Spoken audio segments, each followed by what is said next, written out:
মন্ত্রী শুক্লাচরণ নোয়াতিয়ার কনভয়ের ধাক্কায় গুরুতর আহত এক বাইক চালক। ঘটনা বুধবার বিশালগড়ের বাইপাস সড়কের লকডাউন বাজার সংলগ্ন এলাকায়।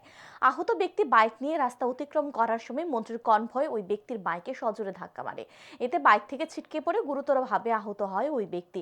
সাথে সাথে শুক্লাচরণ নোয়াতিয়া গাড়ি থেকে নেমে নিজের সাথে থাকা নিরাপত্তা রক্ষীদের নির্দেশ দেন আহত ব্যক্তিকে উদ্ধার করে হাসপাতালে নিয়ে যাওয়ার জন্য। মন্ত্রী নিরাপত্তা রক্ষীরা আহত ব্যক্তিকে উদ্ধার করে বিশালগড় মহকুমা হাসপাতালের উদ্দেশ্যে রওনা হলে মাঝ রাস্তা থেকে দমকল বাহিনীর কর্মীরা আহত ব্যক্তিকে তাদের গাড়িতে করে হাসপাতালে নিয়ে যায়। কিছু কিছু বিশালগড় মহকুমা হাসপাতালের যান মন্ত্রী শুক্লাচরণ নোয়াতিয়া। আহত ব্যক্তির অবস্থা আশঙ্কাজনক হওয়ায় বিশালগড় মহকুমা হাসপাতাল থেকে তাকে জিবি হাসপাতালে রেফার করে দেওয়া হয়। মন্ত্রী শুক্লাচরণ নোয়াতিয়া জানান, আহত ব্যক্তি আচমকা বাইক নিয়ে ওনার সিকিউরিটির গাড়ির সামনে চলে আসে, ফলে সিকিউরিটির গাড়ির ধাক্কায় ওই ব্যক্তি আহত হয়।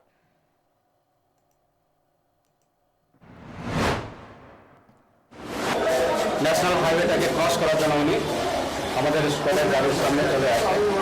স্কোয়াডের গাড়ির সঙ্গে মুখোমুখি সংঘর্ষ হচ্ছে।